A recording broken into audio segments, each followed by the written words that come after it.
you shouldn't get wet after midnight. You know what I'm saying? Welcome to Paradise, Michigan, Genesis, Season 3, God, Episode 22, Smoke and Mirrors.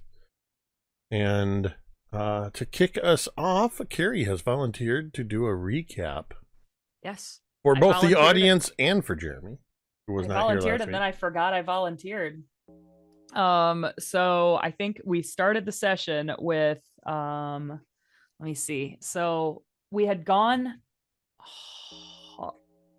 where did we start? I'm thinking of the previous session. We started with snacks and talking to the witches.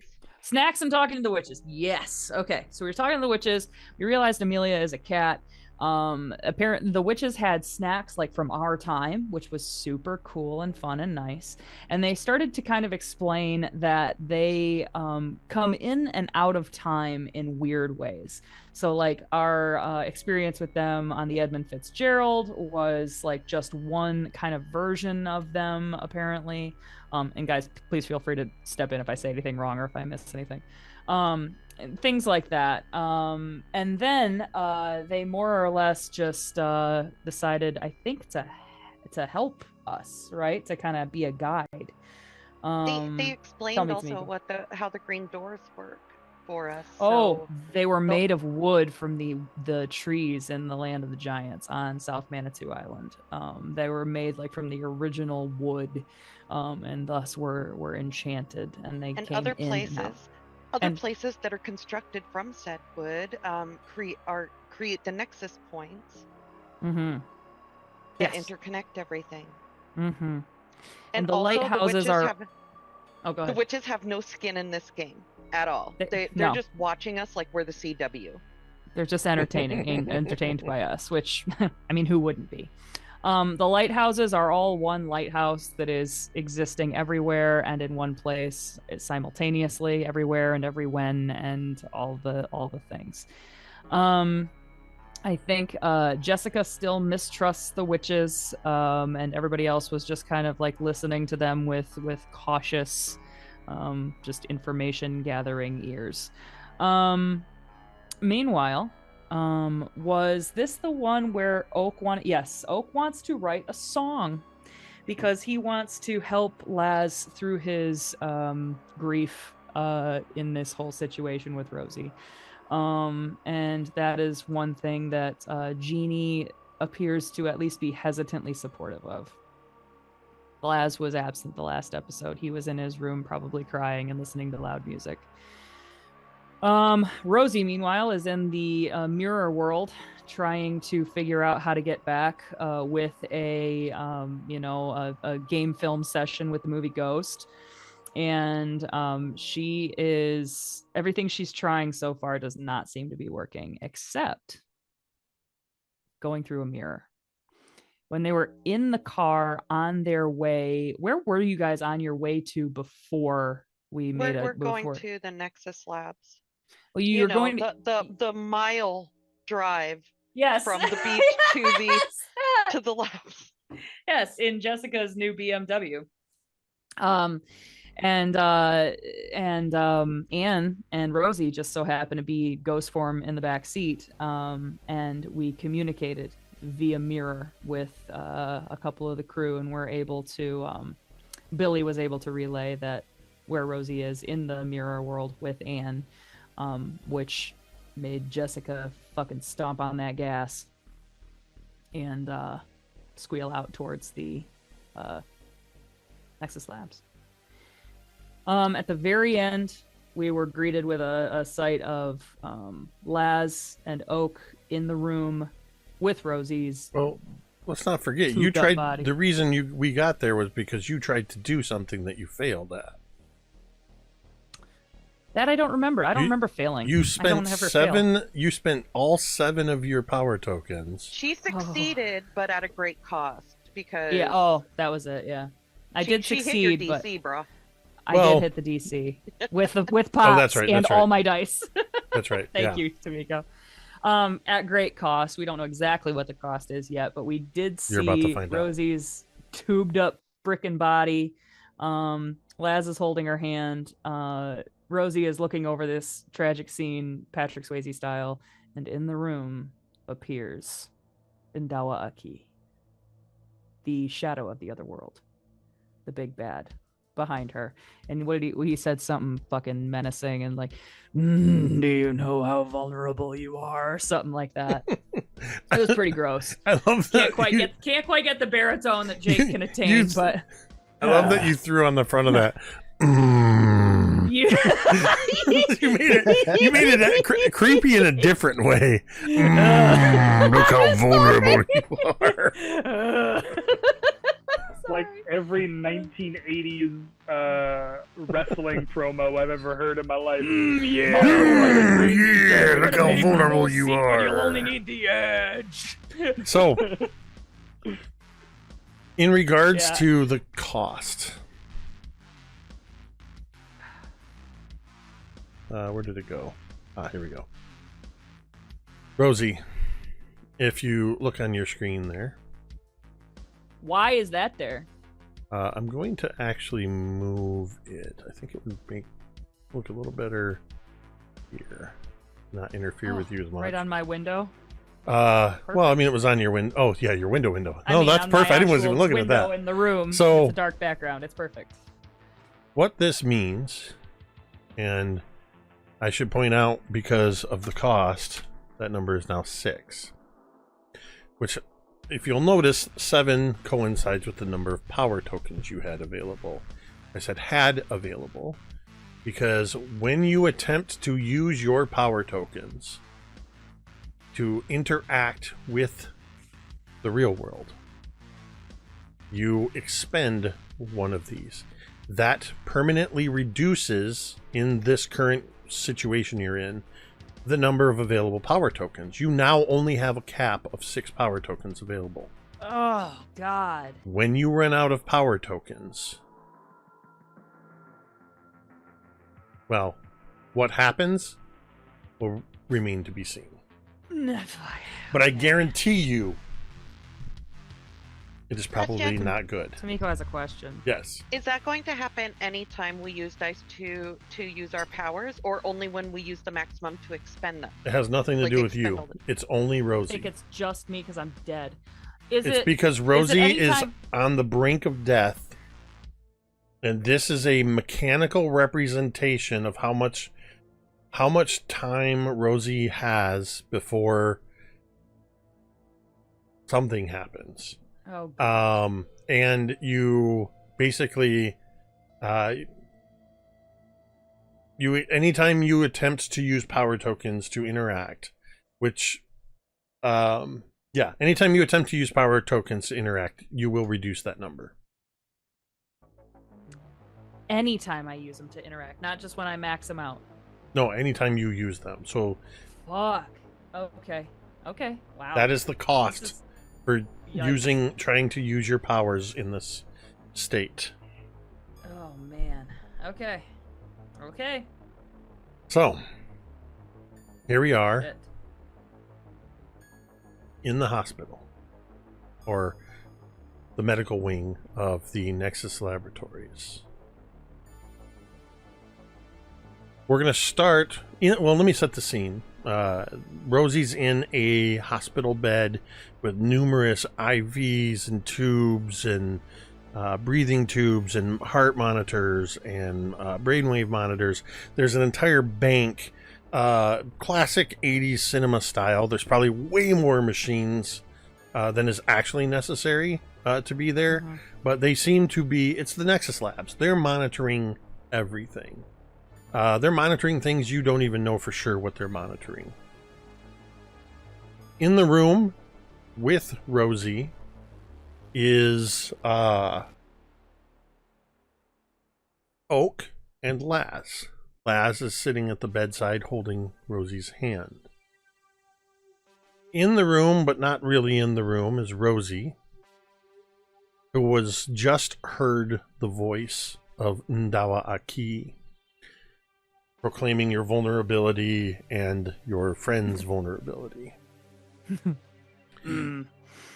Rosie, what is your reaction to Ndawa Aki? I think that this is, well, having spent some time in Ashley Raven's body, I think this is a voice and a presence that is not entirely unfamiliar. Hopefully, I don't know. That's still just a theory, I guess. But is it? Well, you tell me. Is it familiar? Is it familiar in that way? Yep. Okay, that motherfucker. I knew it. So I kind of like, I turn, but not like in alarm or surprise. I turn over my shoulder and I want to take the full measure of this being. You turn, and standing slightly behind and next to you is Anne. She looks at you and she goes, "What? Why are you looking at me like that?" Did the voice I heard come from like that exact spot?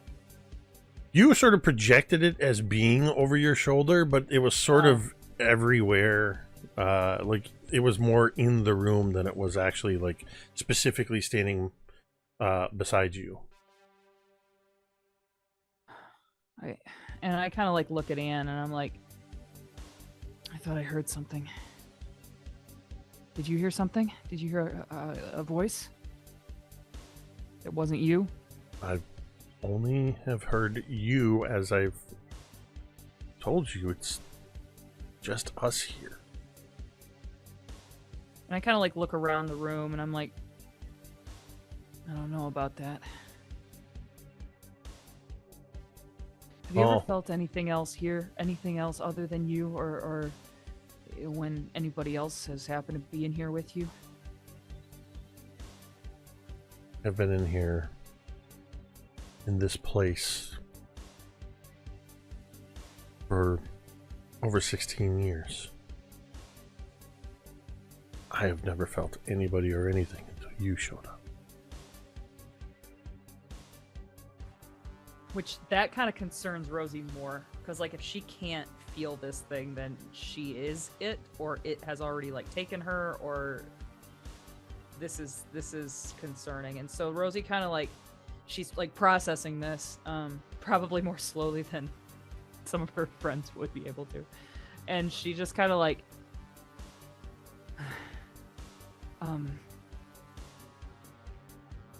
well, maybe I was just hearing things then.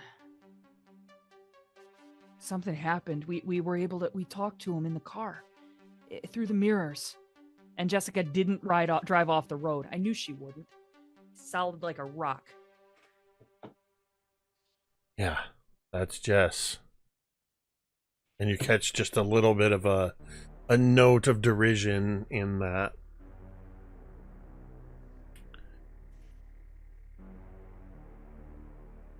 Maybe you hearing voices has something to do with the state you're in.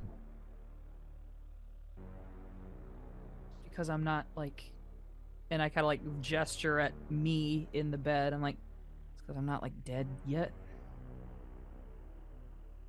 Not exactly. This is all new territory to me too. I'm guessing it's like maybe because you're only mostly dead, that's why part of you is here. Yeah. Well, I'm gonna find a way out of here. There's gotta be a way. Well,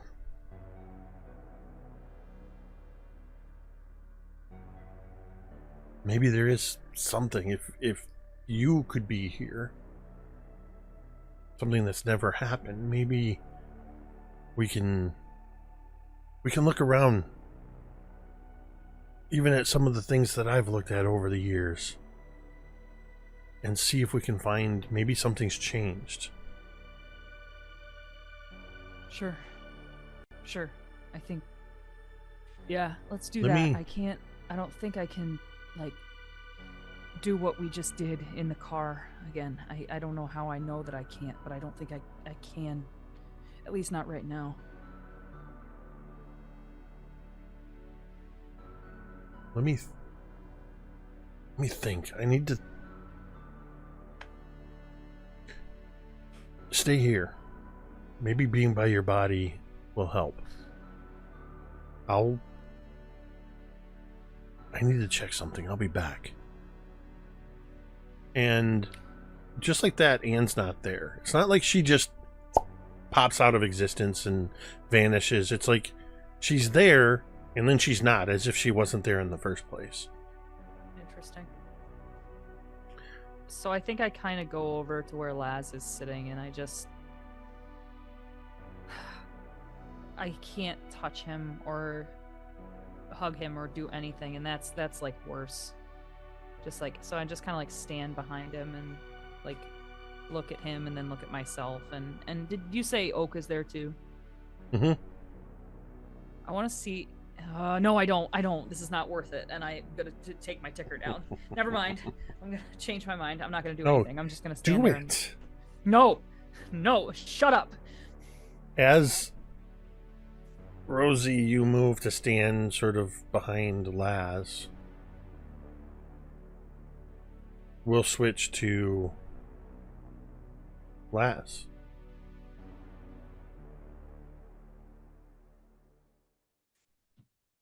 For you, you've spent at least a full day grieving in your own way, in the isolation of your room, hiding behind solitude and loud music.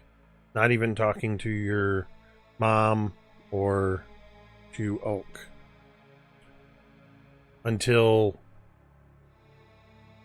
today, your mom suggested maybe it would help if you boys came to visit and spent some time with Rosie.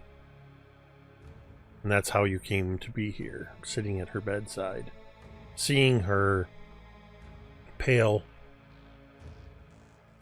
lying on her back, eyes closed, breathing tube taped to her mouth, held in place, electrodes on her temples,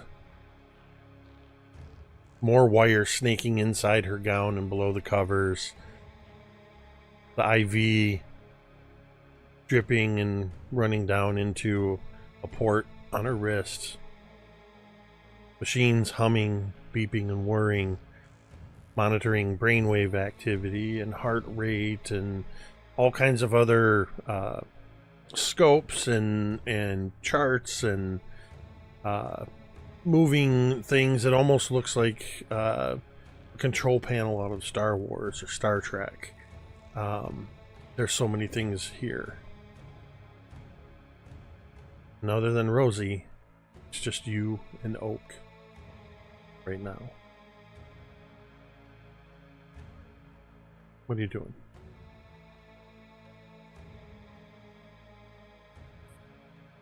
I think since this is the first time that we have like seen Laz since he was in his room shut away, I think one of the first things that we notice is that he has in his left earlobe now, there is a large safety pin that he has pierced his ear with, that is kind of decorating that side of his head now.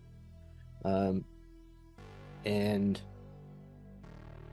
I think that he hasn't really said much. He's just kind of sat there quietly, just kind of holding Rosie's hand, just trying to, squeeze like the pads of her fingers kind of in sequence, kind of like trace the lines on the palm of her hand, just seeing if he can't get any kind of reaction at all.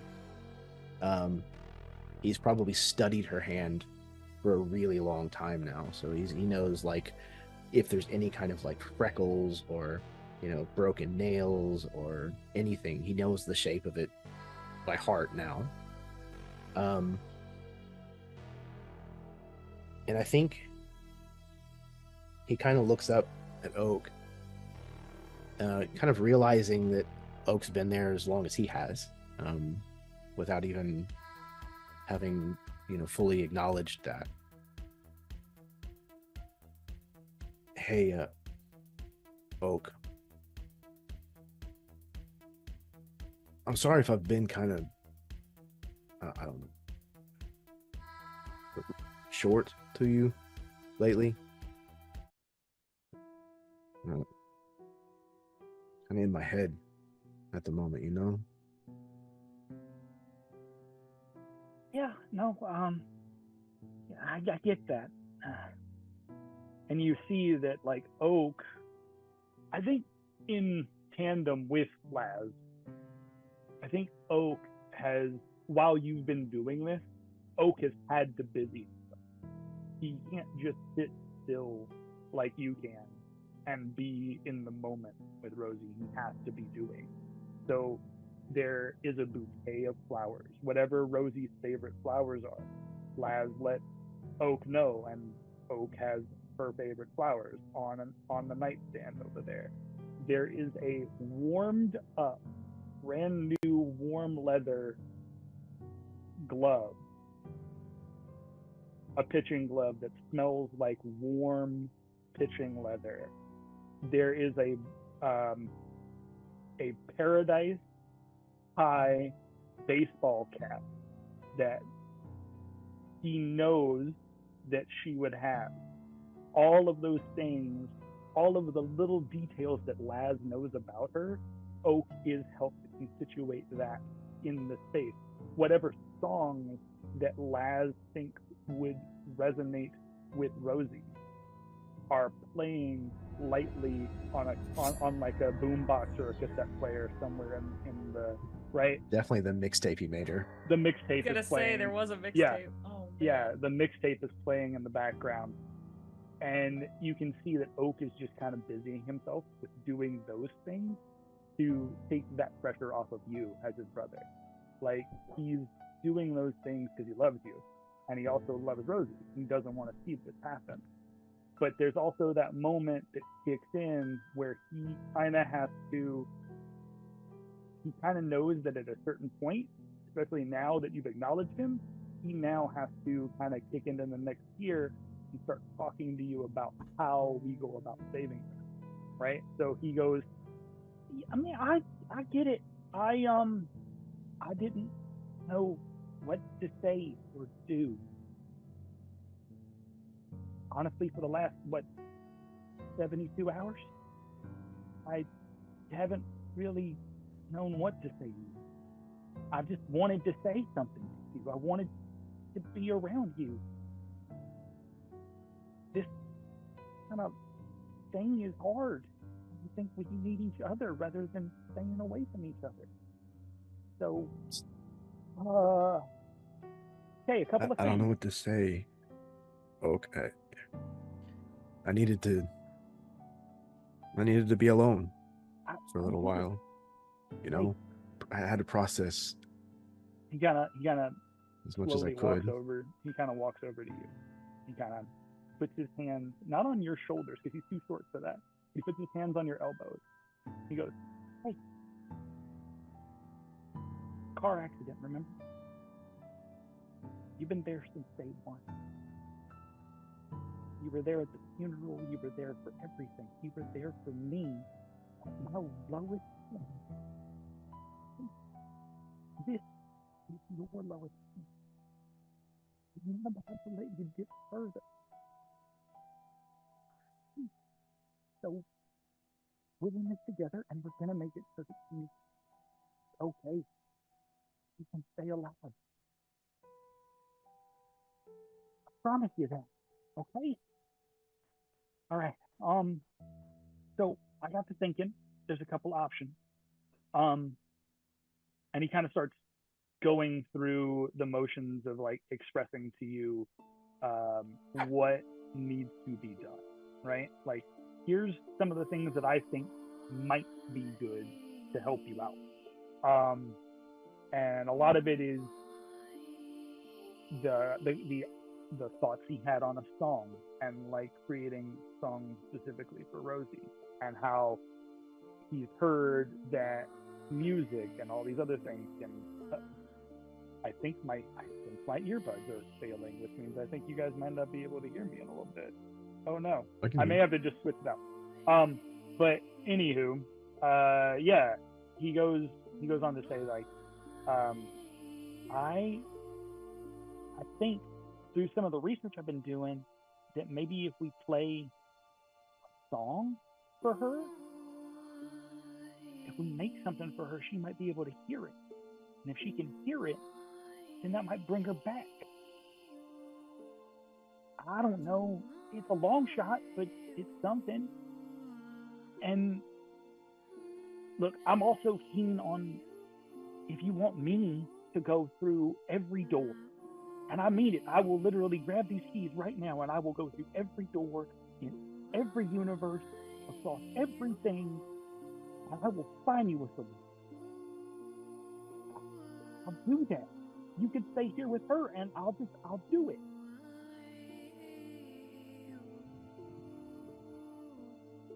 So, like, your power, or whatever you want to call it. Yeah. You have the ability to, like, go through time. Yeah. I mean, yeah, clearly, but I don't always get to direct it, though. Like, it just... We've met, like, a bunch of different yous from, like, different times. Yeah. And you, like, know stuff that, like... A lot more than you think. Yeah. From like, the future yous. Yeah. To a certain extent, yeah. So, how far out can you see? Well, that's a good question. Well, I know at least that there is a future me, at least two future me's that I know of. The one from first iteration, they got taken by Algernon. They went up into space. I don't know what happened to him after that. And then there was, there was Space Oak. Weird, he saved me. That Oak he was pretty cool though. I mean, he had his own spaceship and he had like a whole suit and everything. Well, what I'm asking about is, like, do we ever get to a place where death isn't, like, the end? Like immortality? Whoa.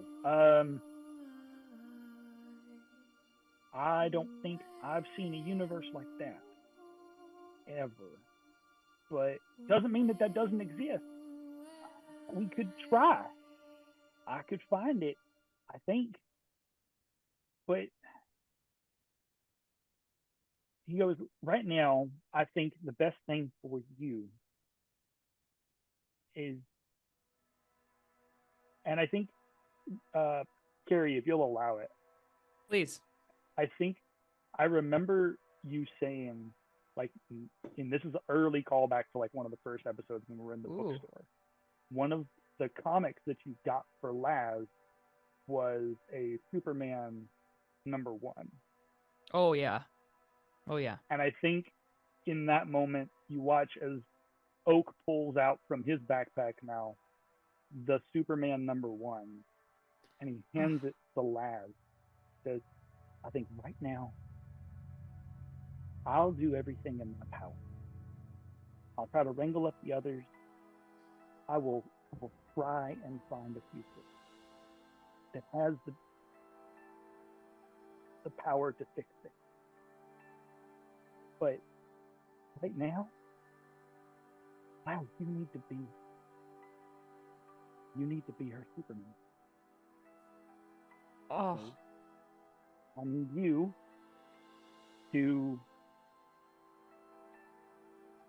to be her Superman. And I need you to stay here, or you can come with me. I don't care what you want to do, but I just want to do something for her.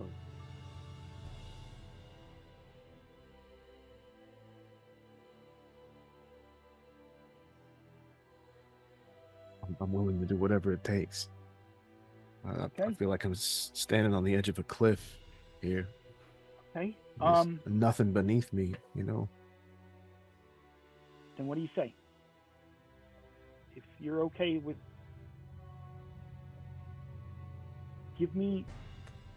how about you give me a day? 24 hours.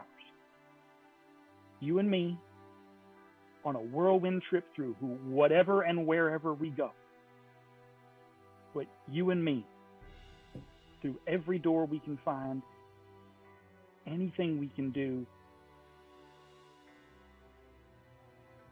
finding a solution for it. What do you say?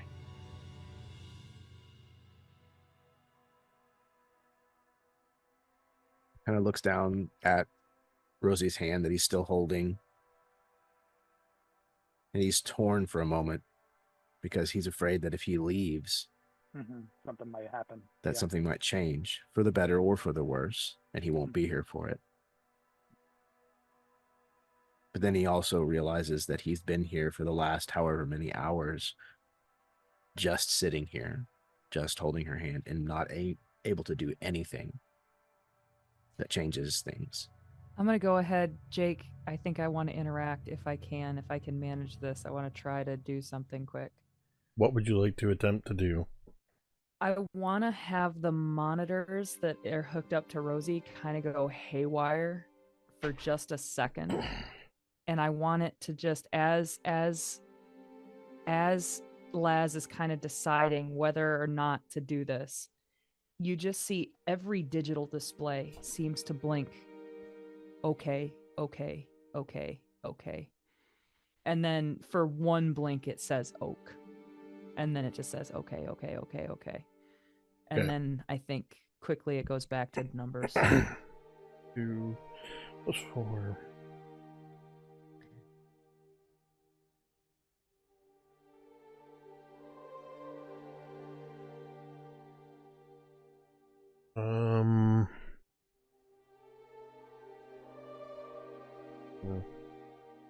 Okay. The DC is 15. Okay. You have 6 I have 6 power tokens okay. at your and disposal. I know they're there. I know they're there. Okay. First one is that's 2 on 1. God damn it. 3 on 2. You still get the free one though? Nope. Oh. This is an unknown power. 8 on 8 on 3. 11 on 4. Shit. 12 on 5. 13 on 6, and I'll use 2 to make that a success.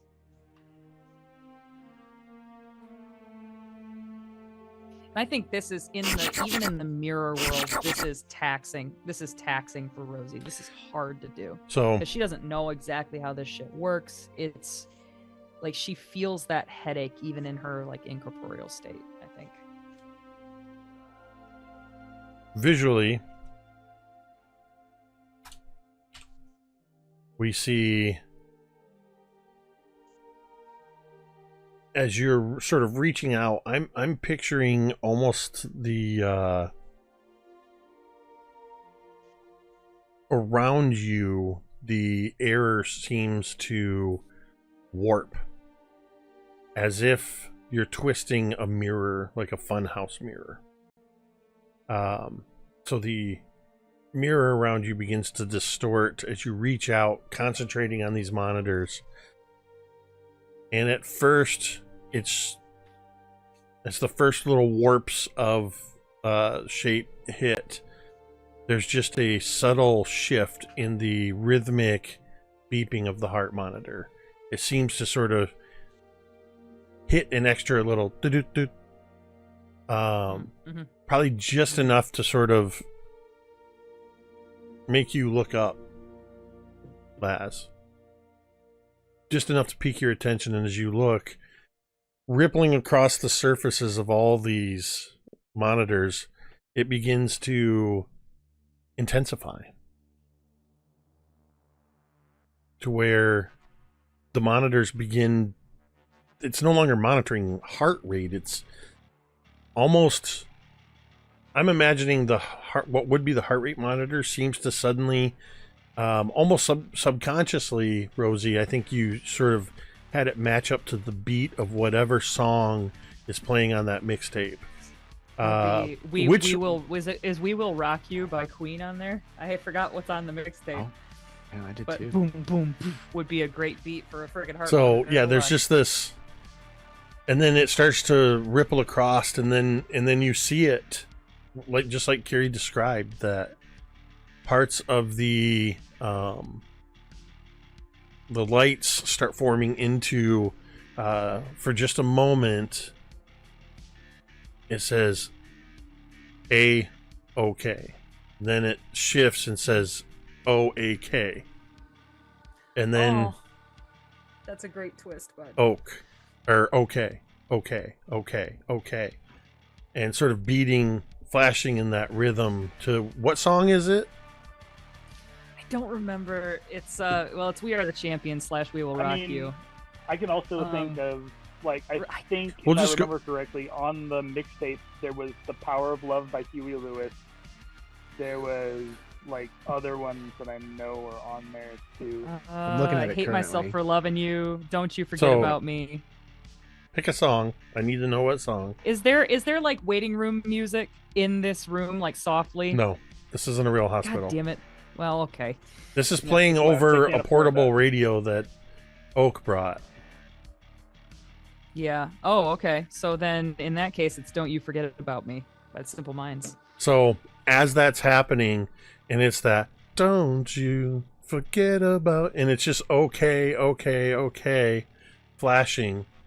And Rosie, note that you are down to 5 tokens now in 5 attempts. As that's happening, and we sort of, we see the flashing, and that it's happening in time with Don't You Forget About Me. That sound, that song is playing over the radio in Jess's car as the 3 of you pull into the parking lot of the Paradise Orchards processing facility, and you sort of hear that "Don't you forget about," and then you cut the engine off. And the 3 of you are outside of the Paradise Orchards processing facility, the front for the Nexus project. What are the 3 of you going to do? I'm gonna boldly, stride up to the front door. We've been here before. We've been to where, the actual Nexus project is. I don't think you've ever gone in the front door, though. I think you snuck in a side entrance before. I don't think you've ever gone through the front door, have you? I don't know. But no, I picture, as the car comes to a stop, Jess and Billy get out really quickly as Coop's scooching over from his seat in the middle of the back to get out of the back seat. And the 3 of you, as you approach the door, it sounds like, Billy, you're sort of taking the lead a little bit. Yep. As you reach the front door swings open. And I think just as the front door is swinging open, you see, like, Jess just like, are we just like gonna walk in the front and then the front door opens? Well, and standing there, holding the door open for you, is Ashley Raven. Where is she? Come with me, and I will take you to her. I look back to make sure that Coop and Jess are following. You're going to need these, and she already has in her hand 3 limited ID badges with your school photos as the photo on the badge, and it says your name on the badge, and it has a couple little pieces. I look at it. Wow, information. it doesn't say Billy; it says your name. That's weird. And sorry, I couldn't resist. Billy. Well, Jess, when you look at yours, it says your full name, Jessica Ann Smith. And Billy, yours says William Simpson Stabler. Ooh. And Coop, yours says Kenneth Cooper. Kenneth. but yeah, each of you is handed a badge, and she says, "Come with me," and she leads you into the front lobby of the processing plant, and we'll walk past the reception desk, and the receptionist presses a button as Ashley reaches out for a door, and you hear that buzz click as she opens the door, and leads you down past some rather mundane looking offices, and you see a handful of folks that are working in the front offices, admin staff for the processing facility. I am trying my best to pick up landmarks, remember specific turns. I still don't trust these people. So if they're going to pull any shenanigans, I want to be able to know my way out. Yep. One of the offices you pass by has a nameplate on it that says Lyle Eccles, Senior VP of Operations. Oh, your dad. It was established in the Paradise Academy iteration that Laz's dad was was the head of the plant, the processing plant.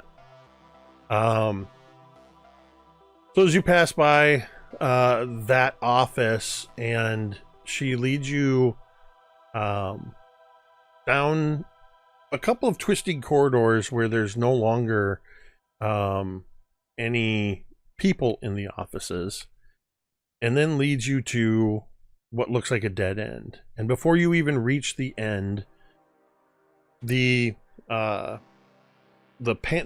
like a planter and with an obviously fake plant, soak plant, big broad green leaves coming out, a paneled wall.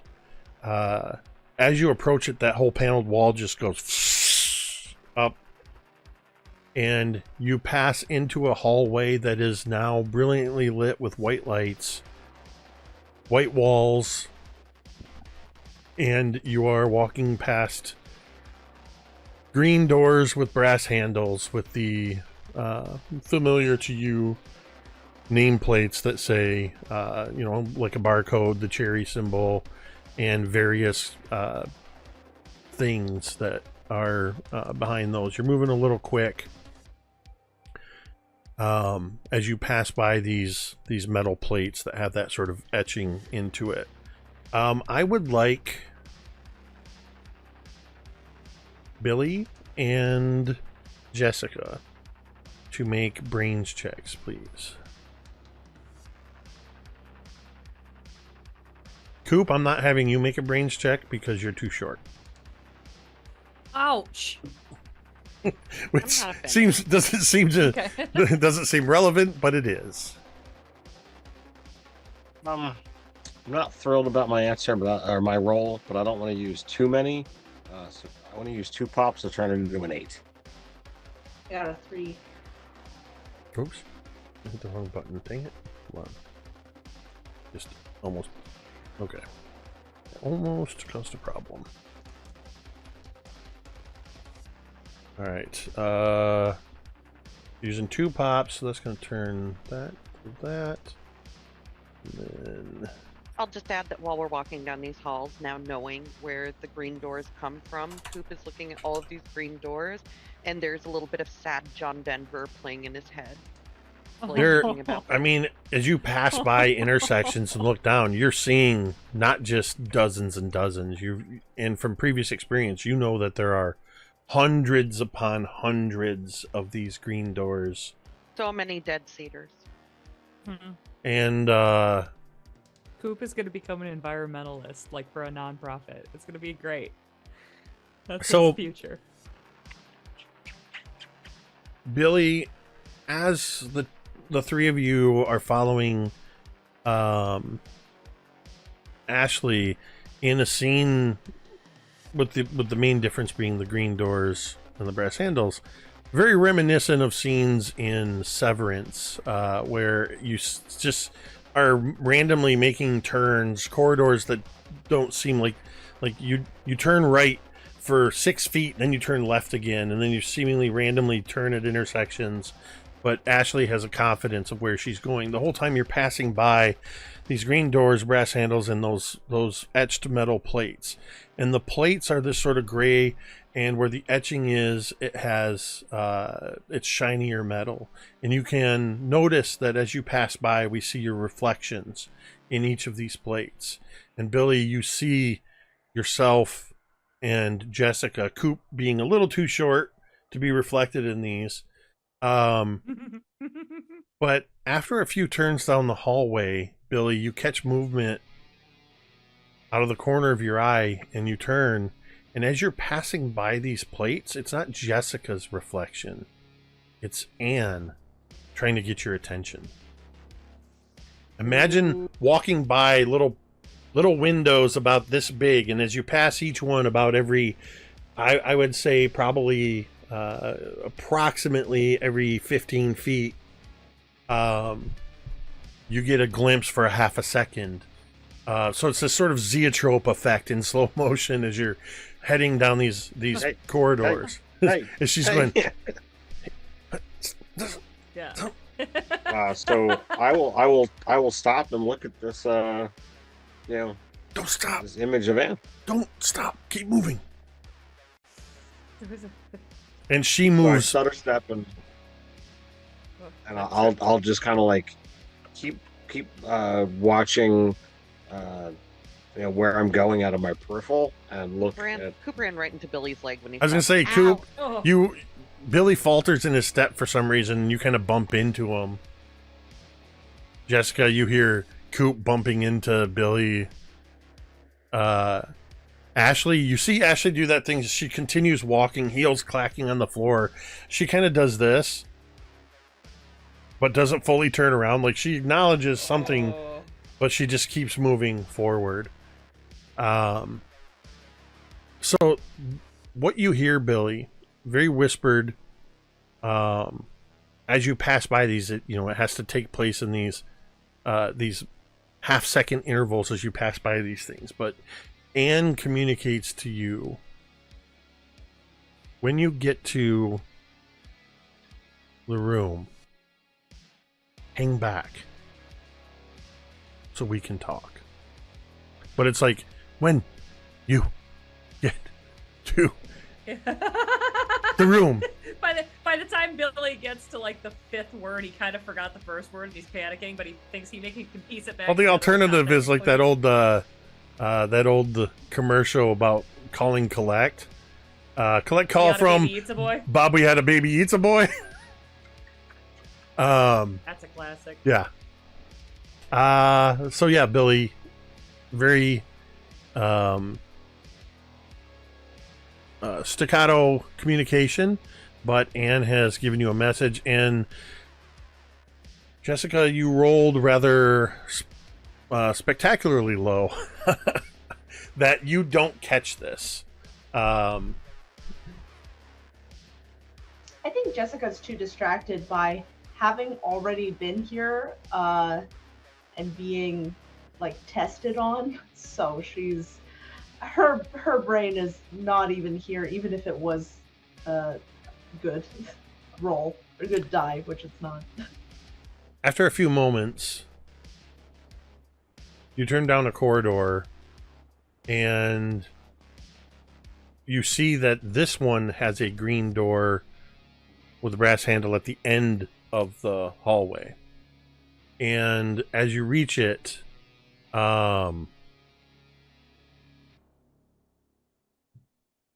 Ashley stops, hand on the handle to the door, and she says, "We're almost there. I just want to prepare you. Rosie is in a medically induced coma. It's the only way that we are able to stabilize her while we try to figure out why her abilities aren't working and what's wrong with her. She is hooked up to a lot of machines.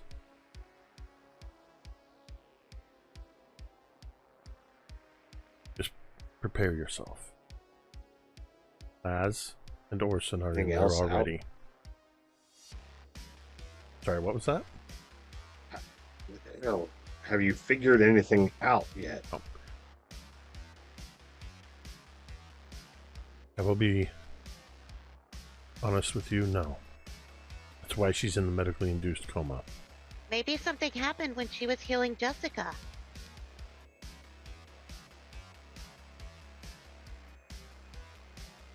What do you mean? Huh? What? What did I say? Rosie used her power to heal Jessica after Jessica got shot.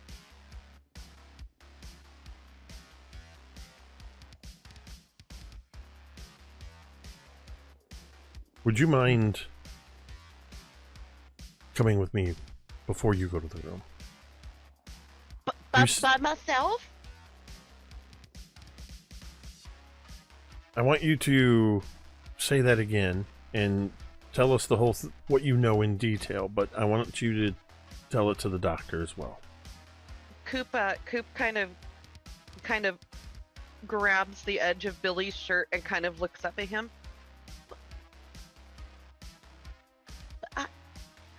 By myself? You'll be just outside.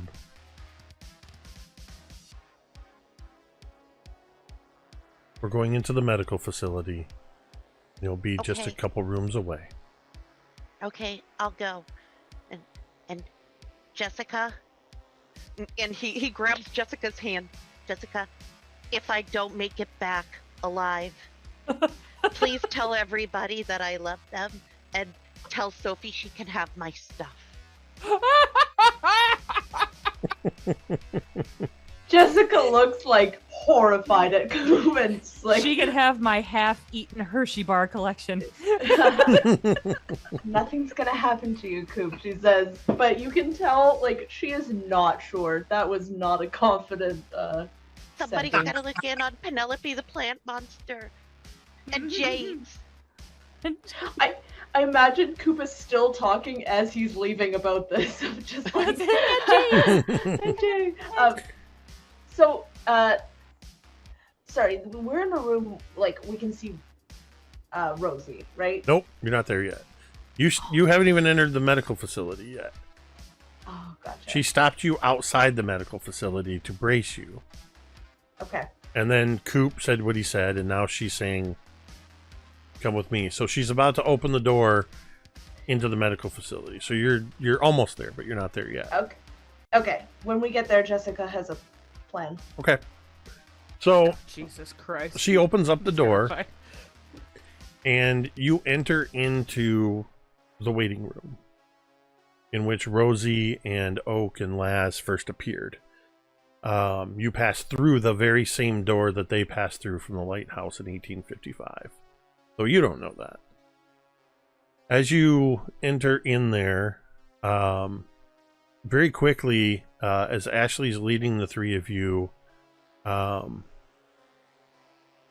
she turns to the nurse behind the reception counter and says, "Buzz Dr. Sharp and tell him I'm coming by." And then the nurse acknowledges and then picks up the phone, but also reaches over. There's another buzzing sound, and the double doors open, the same double doors that Rosie was brought through. And go ahead, the three of you, and make me another brains check, please.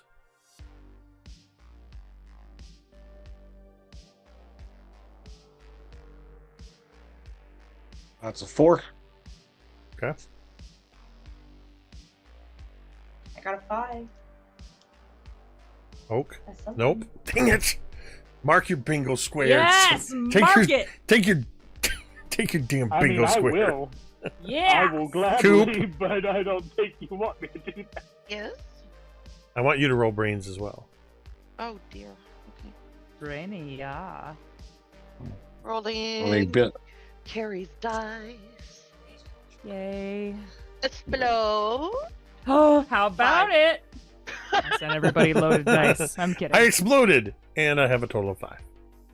Well, that's Which I pretty good. believe Jessica also had a 5. As these doors open and you're passing through, you both notice down low on the floor where that you know how the doors have that sort of large stainless steel kick plate on them. You both see very low to the bottom, like somebody missed it, but there's a smear and a splatter of blood. Unbeknownst to you, it is Rosie's blood. As it would line up almost exactly to when Rosie's hand. That's our ship name. Rosie's hand dropped off Me and the Losie. Rosie's hand dropped over the edge of the gurney and blood was dripping down. She leads the three of you down a hall and stops outside a open door. And she puts her hand gently on your shoulder, Coop, to hold you back. But at this point, Jessica, you and Billy are now standing next to her, and you can see into the room where you see Oak and Laz sitting with Rosie hooked up to all the machines. Now, Jessica, what was it you were... All right, so Jessica knows where Rosie is. Well, she thinks she knows based on what Billy told her about seeing Anne. So Jessica is going to take a deep breath. She has not done this, and she hopes she never would, but she takes out a mirror, and she wants to do it like out of her bag, like one of like a compact, and she wants to try and do it like secretly, like she doesn't want Ashley Raven to see this, but she's going to try and make contact with the other side, like her and Anne seem to have the ability to do. I have a question. If fucking Jessica makes contact with me, do I lose one of my 5 points, or does that not count? That is a bridge. Or do I have to just be like, I don't know who you are. I don't know you. Wrong number. Wrong number. Prank caller. Prank caller. Wrong number. Prank caller. Prank caller. Are you calling me from a landline? Are you calling me from a? Are you calling me from a cellular phone? I don't That's know. what it was. You. Who is this? Prank caller. Prank caller. I feel like Carrie and I are on the exact same wavelength. I don't know if anybody else is picking up that scene. Oh, I'm familiar Tamiko with it. too. A Pulp Fiction quote for those of you at home. Yeah. Are you calling me on a cellular phone? I don't know you. Who is this? Prank caller. Prank caller. Yeah, I love that. That has been in my head for what, like 25 years, 30 years. Stored. Okay. So are you like subtly opening your bag and the compact is in your bag and you're like opening it and like glancing down in it in that sense, or are you pulling the compact out and... I think she's just gonna like lag behind as they go in. Like she's kind of hoping there's going to be like a scene, you know, with like Coop and Billy going in, seeing like Oak, and like she just wants to take advantage of that. And she's going to hold it up, and you know, if anyone looks over, she's going to make it seem like she's like checking her makeup and hair. On brand. Which would be totally on brand. reasonable. Yes. Yep. This is so awkward. We're all standing by the door. Ashley's like kind of holding my shoulder so I don't go rushing in because I've got to go talk to her. Jessica's hanging back with her secret compact, like waiting for everybody to go in. Fucking Billy's hanging back, waiting for everybody to go in. I'm looking around for a reflective surface because I don't want to reach into my bag and pull out a mirror and be, obvious. I think I think with all of you sort of hanging back a little bit, Ashley just kind of looks at you and says, looks specifically at you, Jessica, and Billy, and says, I understand it can be difficult. Take the time you need. And she looks down at you, Coop, and says, come with me, Mr. Cooper. Jessica looks as distraught as she can. I mean, she is. She Don't doesn't have forget to look about it, me. but... This was all for you, babe. So, okay. So, Ashley takes Coop around the corner. So, we'll catch up with Coop in a moment. Billy, you're looking around, and down this hall, you see that in this facility, the green doors with the brass handles also have rectangular windows in them. So that presumably so people can glance in to see who's in there and kind of take a quick look and make sure everything's okay. So there's also probably a couple places where we've seen, in fact, I would say on the base of the doors, a little awkward, but there's the stainless steel kick plates.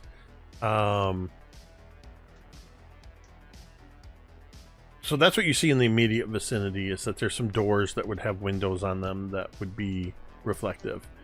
Or about 20 feet down the hall, there's another corridor. You could walk around the corridor if you want. I'm gonna step back and say to Jess, why don't you go in first? Obviously, you've got a stronger connection than I do. I'll be in just a minute. Does Billy leave, or like does he?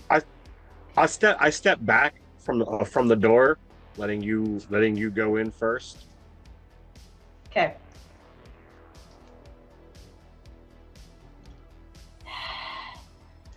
Jessica doesn't go in. She's like, she nods and she doesn't go in quite yet. She's like, we'll just give it one moment as she looks around.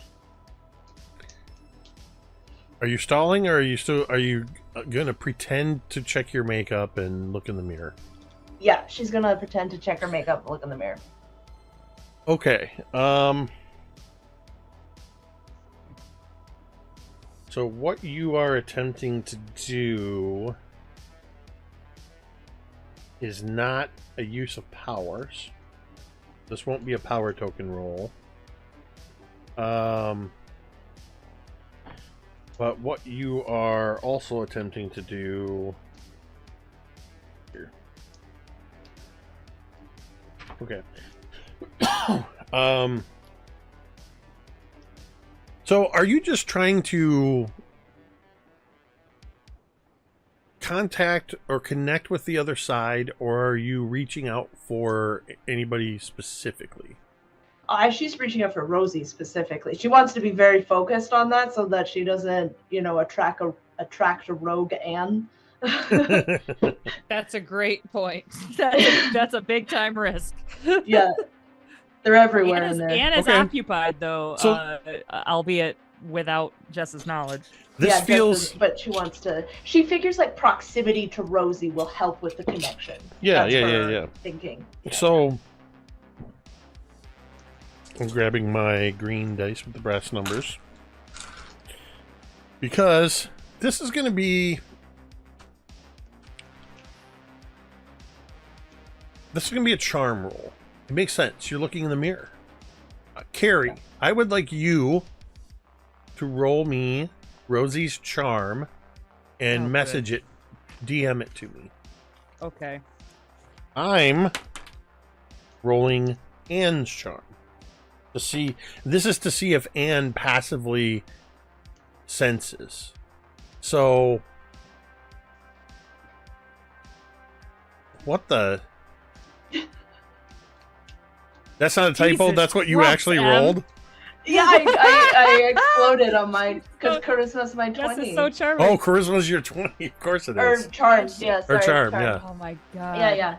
And Em got 2 banger rolls back to back. Fuck yeah, dude. Okay, well, for those in the audience and everybody else, What did you roll, Em? A 35. What did you roll, Pathfinder Carrie? numbers. Do you want me to tell because he said it was private? Well, it's irrelevant. I got a 5. Rosie's not as charming. I also got a 5 for prom Ant. queen over here. Oh my god. So, what that means is, because you literally got 7 times what Rosie had, you are able to hone directly in. Basically, I was sort of setting individual DCs to see if they would catch them. I would like to say, like, I think it makes sense because Jess has spent so much time there. Like, she's so familiar. Yeah. I think it's probably easier to like go in than it is to come out. It's like a one-way door. That's how I picture it. So and if I may, Jake did imply that there was like exchanged memories when the healing happened. So like there's a connection now that is very, very specific, I think. That's true. Yes. The two of you have an intrinsic connection. But since you rolled so incredibly high, I would like you to grab a D100. Oh, Christ. Oh, no. I'm being punished. You're not being... Why? No. This should be punished. This is not all D100s are punishments. No, bullshit, they aren't. All Okay. of them have been so far. So, I'm going to have you roll 2 of these, but I want to know what the first one is. 64. 64. Yeah. 64 is a great number. It's a perfect square. Okay. Now I would like you to roll one more time. 78.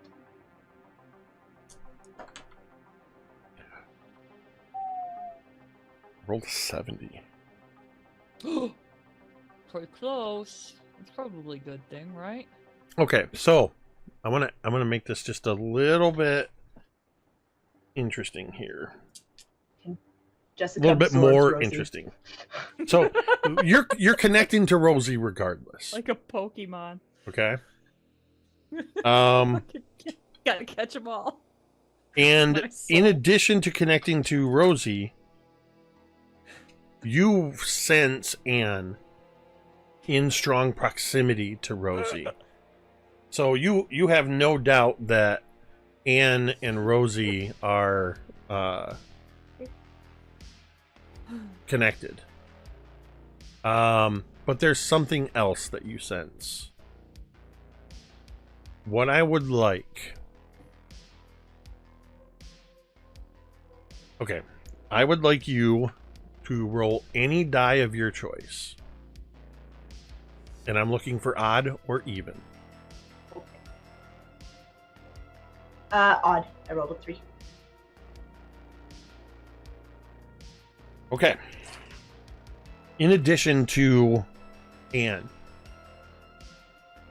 and Rosie. So you look through this compact and you hone in immediately on Rosie. But you also sort of, the analogy I guess would be, if you're calling somebody on an old landline that when noise filtering and stuff, wasn't a thing, if there was somebody else in the room, you could sort of faintly hear the person in the room. You get that from Anne. You're not actually hearing Anne, but I'm using that analogy to describe how that presence feels. It's close enough that you can sense it in proximity to Rosie.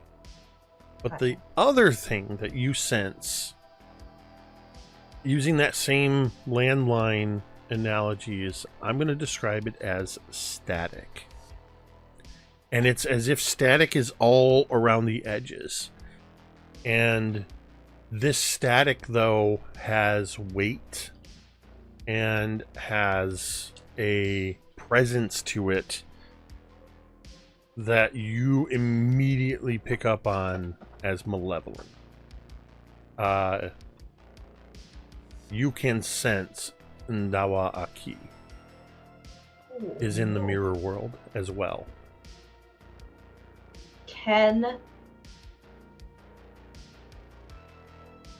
Okay, Jessica's not gonna say anything because that would immediately tip them off, but with the roll, can she like give Rosie a sign that she knows, like that just like sees her?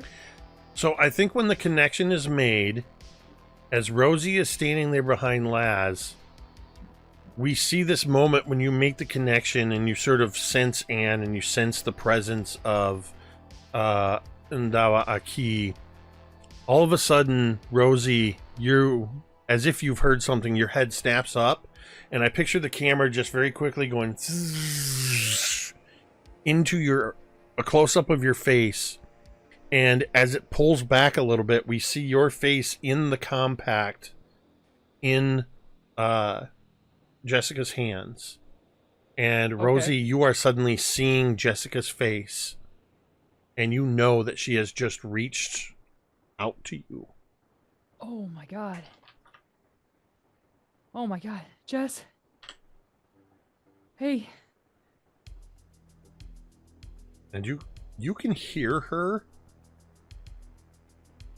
but imagine what you actually heard was, oh my god, Jess.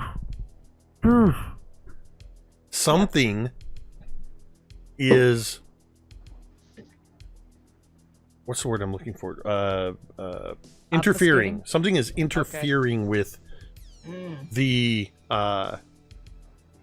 boundary between the mirror world and this world. Even though you made a solid connection, there is something that is interfering with it. Can just like do a vibe check or like I would like to make a vibe check, please. just like understand what it is that is making this block.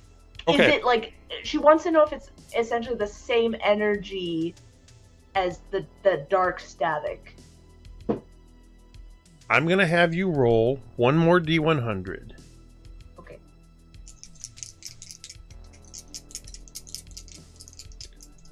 I'm going to wait until I hear yours. I'm actually going to roll this one on screen. Did 8. Jake fix the digital dice? Did you say 8? Yeah. Okay. If you get, because of how the strength of your connection, and I just as a fun numbers game, because you rolled 7 times higher than what the DC of both of the girls was. My god. The fact that you keep saying that, it's just like rubbing salt in the wound for me, bud. No, I didn't mean to roll 5. I'm just saying. Okay, but listen, because it's 7 times as 7 times as much, if you get within 35 on either side of this number, oh damn, then I'm going to give you one answer. If you get within 5 of this number, you will get a specific answer. Okay. I'm going to roll the D100 on screen now.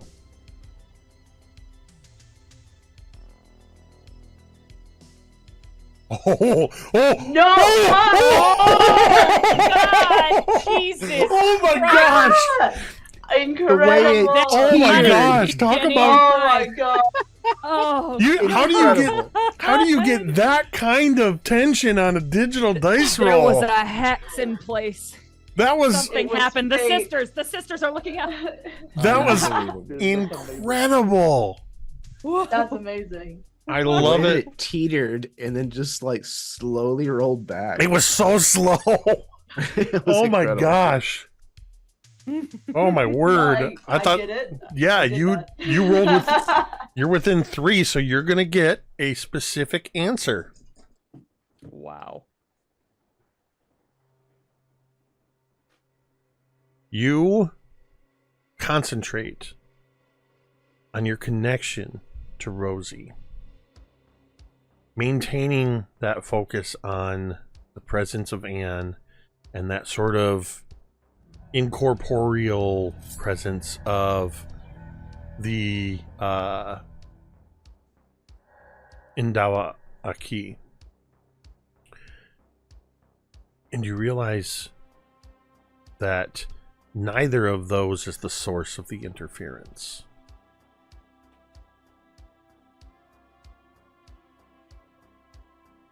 You sense a fourth presence. in the mirror world. What? And this presence is generating a sort of barrier that is making it difficult for you to communicate. Think of it as a force field. And you get... Imagine if you're seeing a single frame of film. Just flashes into your mind. You see a brilliant ball of energy. As if it were the center of a universe. In fact, it is the center of the mirror world. It is the heart of the mirror world.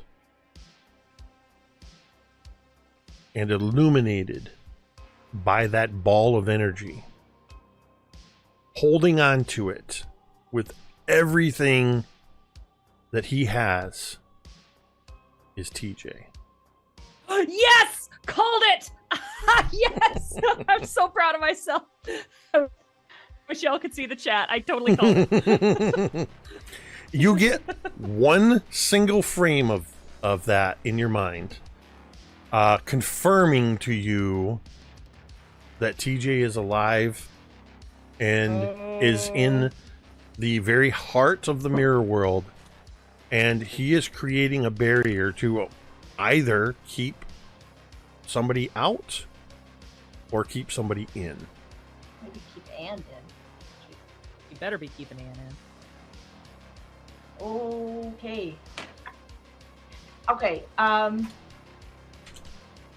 as before Jessica cancels this connection because she needs to tell someone about this, she's going to try and like mouth, she's not going to say anything, but she's going to very quickly mouth to Rosie like this, like very reassuring, like, it's okay. Oh. And like gives you like this very resolute look. Mm-hmm. And I think you see as Rosie's like talking to you, and you're not responding, you see like a confusion at first, and then you see like a kind of a desperation, almost like what the audience would have seen as Rosie realizes that they couldn't hear her on the beach. Like this growing dread, like, oh shit, oh shit, oh shit, they can't hear me. And then when you give her that look, I think that kind of panic melts, and she just sort of like breathes, and you see her nod, and she doesn't look as sure and resolute as you do, but she seems, at least she believes in you, and that you're gonna do your damnedest at the very least. Yeah, definitely Jessica doesn't feel this way, but she is trying to put on as brave of a face, and she kind of like very discreetly like puts up a hand like a wave, and then she closes the compact. Do you then walk into the room? Yeah, yep. So I think there's this weird sort of moment, Rosie, where you have this exchange through this direct communication, crossing the barrier between worlds, and then suddenly Jessica comes walking into the room. And Laz and Oak, you see Jessica, who you last saw in the woods in 1855, come walking into the room. Hey, you made it? Jessica nods. Yeah, but she looks so distracted. Like, she looks like overwhelmed. Like, she's looking wildly around for like Ashley Raven, and she looks to you, Laz, in like a, you can tell there's something that she desperately needs to tell you. Yeah, fine. We got here. Yeah, it's kind of scary right now. She hadn't moved or said anything since they took her back here. You know, they gave her some kind of medicine. She's all kind of like doped up and asleep. Yeah, Jessica nods, like kind of knowingly. She doesn't seem surprised by what you say. Is Ashley Raven? She's still in the room. Nope, with she Coop, never entered right? the room. She took Coop and left. Yeah. It's just the She three said, of you. take all the time you need, and Yeah, it's won't just the bounce. For some three of reason, you. I thought she went into the. Okay, yeah. Nope. Okay, I'm with you. That's She it. was right on your tail Yeah. until then, but then she. Yeah, it is just the three of you and well, the four of you with Rosie in the bed. Spatial I don't awareness count. is not my strong suit, so. No, that's fine. She, Yeah, so as for all intents and purposes, it appears that you have the privacy of just the three of you. Oh, perfect. Okay, so then immediately Jessica is going to drop her voice. She assumes there's always ears listening. And she looks to Laz. And she, like, gestures for Oak to, like, listen in, too. Oh yeah, I know if Oak is anywhere, like, I mean, obviously Oak is close by, so like he will stop whatever he's doing and he'll listen in. I know where Rosie is. He kind of like looks from Rosie back to Jess. So do we. Wow. As do we all. Oh, that was glorious.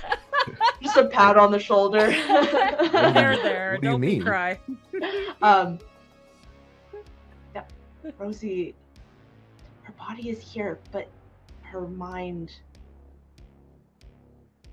it's in the mirror world with Anne. You gotta be fucking kidding me. That's not all, she says. The name is Andawa. Indawa Aki. Andawa Aki, got it. I also sensed another presence. Dark. Indawa Aki is there too.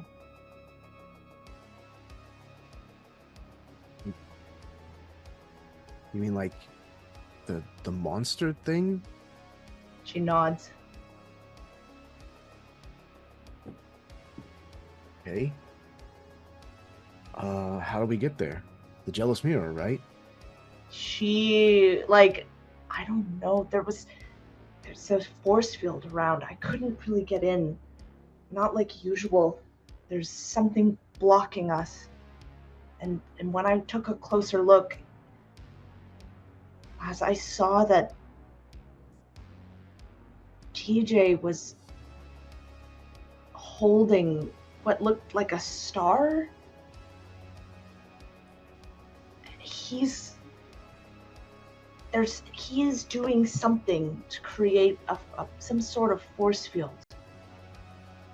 And I don't think it's going to be as easy for us to get there. It doesn't have to be easy. It just has to be possible. At least we know where she is. Okay. Well, it's here in the facility, right?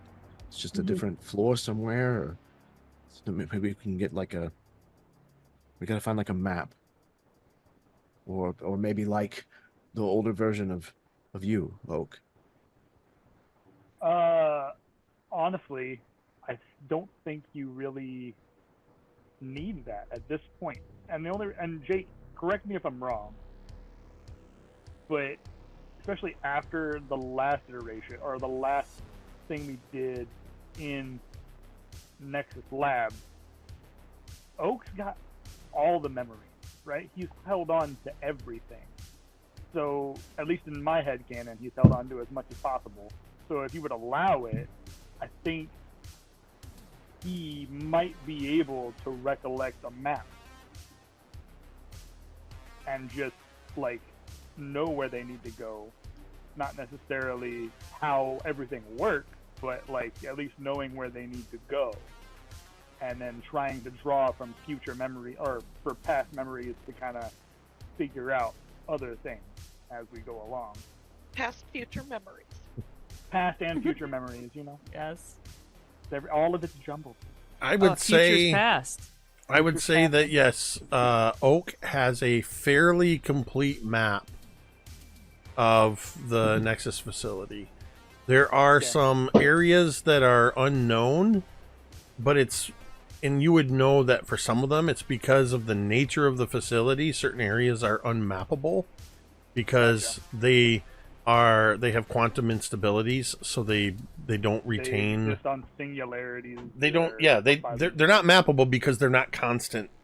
But the bulk of the facility and the main important things, and you would know that as you sort of construct, you take a moment and sort of reconstruct these memories in your mind, piecing them together from what you know and from what you know as Dr. K, and sort of bridging to what extent you're able to without expending further abilities, bridging to other versions of yourself. You understand that, and I'm picturing this in that very 1980s wireframe 3D model view of the facility. You see the entirety of the facility, and you just see one blinking light, and it just sort of zooms all the way in, and it's dead center of the facility is where the Jealous Mirror quantum containment room is. Yep. Which you've been to at least a couple of times in a couple of variations. Yeah. With that,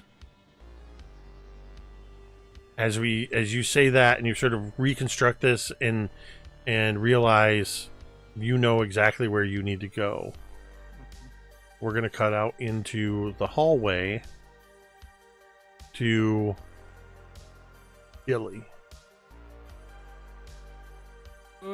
Jessica's gone into the room.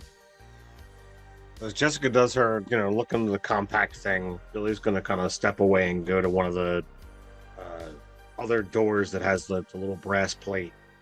And I'm going to try and see if, I see Anne there.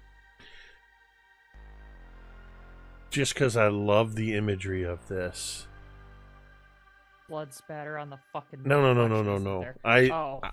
I love that. I thought you were going with. Sorry. You walk up to one of these doors, and you look into it, and you see Anne reflected back at you, not your own reflection. And basically, imagine the camera sort of passing through the wall to the other side of the door, and we see Anne there. So while you're talking to each other through a reflection, it's almost like you're on either side of the door, which you are, but you aren't. Right. So yeah, you suddenly see there's no mysterious connection or her fading in from the background. You look through, and it's as if you're looking through the window at Anne. And she actually instinctively, she puts her hand up on the glass. Oh. Yeah, I was going to say, I reach out and do the same thing. And so, yeah, there's this moment of where it's just the glass of the window that's separating the two of you. There's that few millimeters of distance, yet a whole dimension apart. So, were you with Rosie? Is Rosie there with you? She kind of looks back. Rosie's here. She's in the room with the others. So does it mean if you rescue Rosie, we can pull you out too? I'm trying to figure out how to help Rosie get out.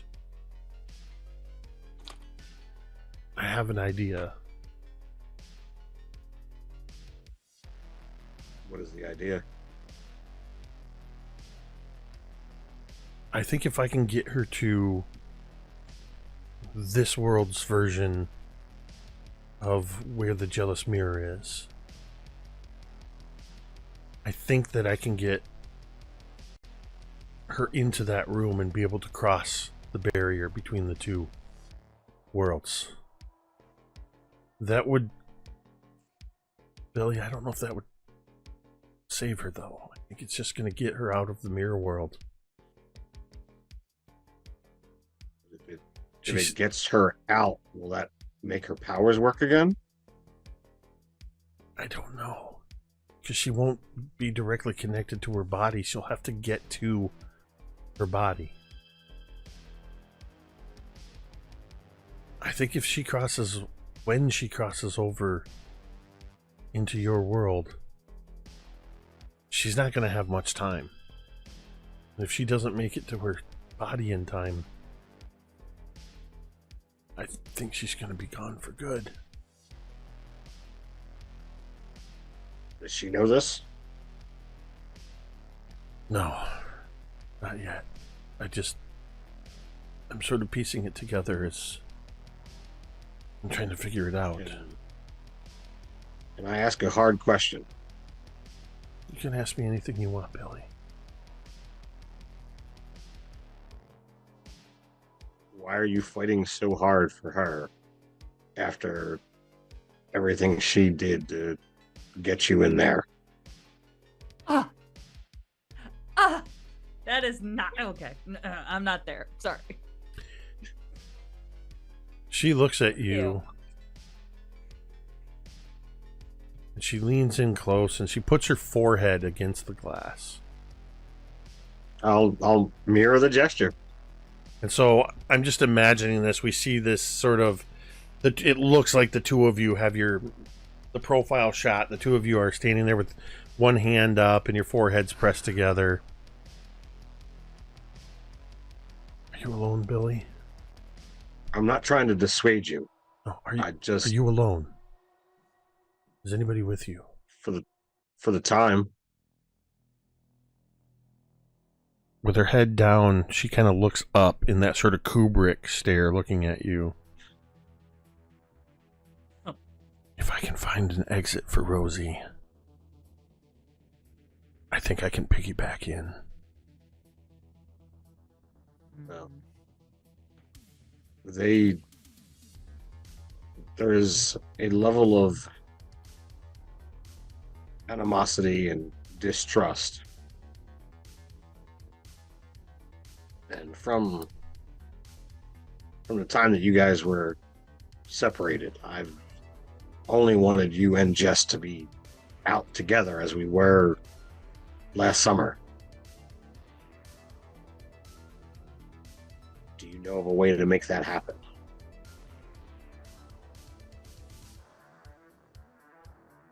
I do.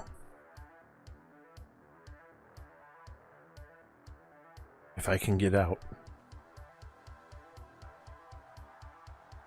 If Rosie crossing in creates enough of a gap for me to slip through, I know how Jessica and I can coexist in that world.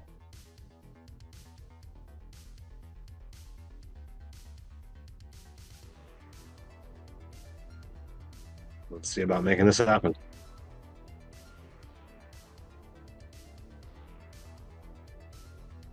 I'm gonna do what I can to get Rosie to the jealous mirror. Once she crosses over, she's gonna have to get to her body.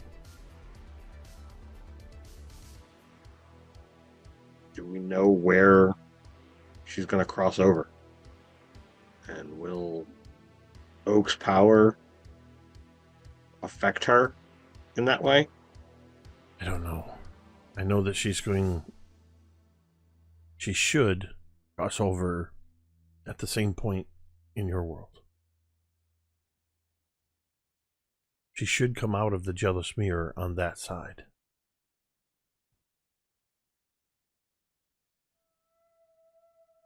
Right. Well, before they wonder what the hell I'm doing, I should get in there. I miss you. I miss you too, but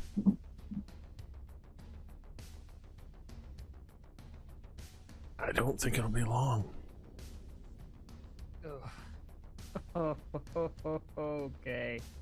Okay. And she kind of takes her forehead away from the glass, but holds her hand there for a moment. And then you see as she sort of fades, and then we just see that profile shot of just Billy there for a moment with his hand up on the glass and his forehead against it. I'm gonna take a long deep breath, marshaling myself. I walk to the room. As Billy turns to walk into the room, we're gonna cut to Coop. Coop, you are being led down a different hallway in the opposite direction of Rosie's room. And this seems to be similar to the processing plant upstairs. This seems to be an administrative wing. Everything still has that antiseptic white walls, the green doors with the brass handles. But here, there's a long floor-to-ceiling, or not floor-to-ceiling, but is next to the door, as tall as the door, about a foot wide, similar to what you'd see in many office buildings. There's a pane of glass, so you can see into different administrative offices. You do pass by one office, though the lights are off inside. The nameplate on the door says Dr. Orson Kubrick.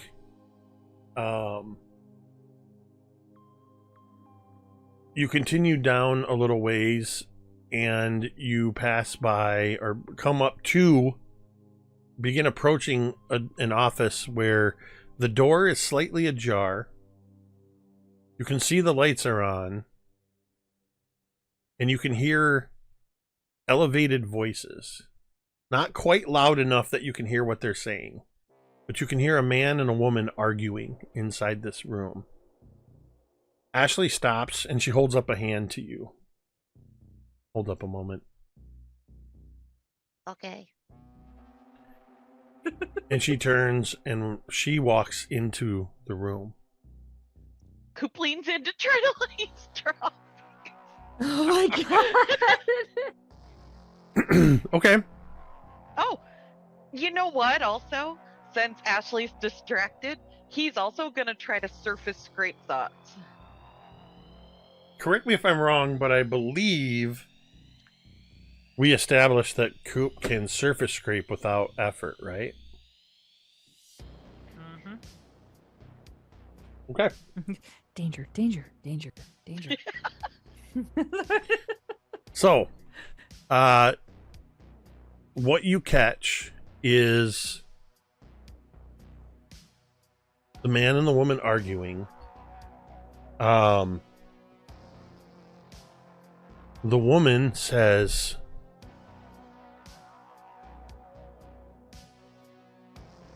"Damn it, Devin, he's my son and I'll make the decision."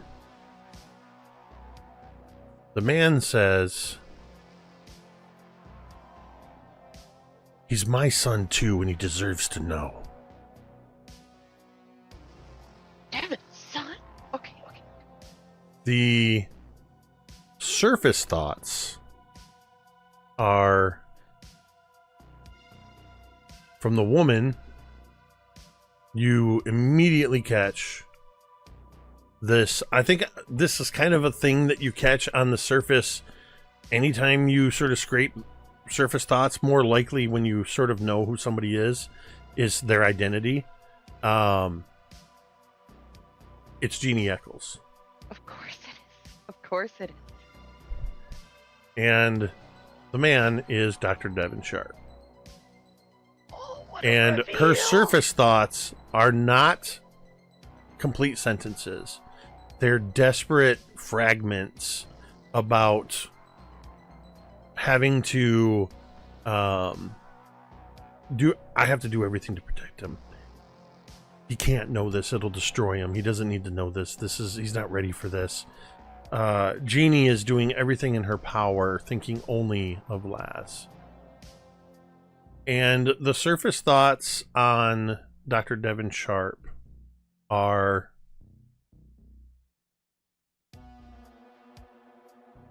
basically to the effect of, it's been long enough, he needs to know who he really is. And it's at that moment that Ashley walks in and both of them cut off immediately. And you hear Ashley say, I'm sorry, am I interrupting something? No. Jeannie was just leaving. And Jeannie kind of looks between the two of them, and then you hear her say, yes, I'll be in the waiting room when the boys are done. And you hear her come walking out of the office. And she exits the office so distracted, and she's kind of reaching into, I imagine Jeannie sort of having this, she's dressed up for being at the offices and being at the hospital here, but the vestige of her rocker lifestyle, besides her haircut, is probably this leather with like zinc eyelets and stuff, bag, oversized bag, and she's kind of digging in it to pull out, some tissue, because she starts crying. She doesn't even notice you there, Coop, as she walks past you. Very unnoticed most of the time. And she walks past towards the direction of the waiting room, and then Ashley says to Dr. Sharp, I have the Cooper boy outside. He knows what happened to Rosie.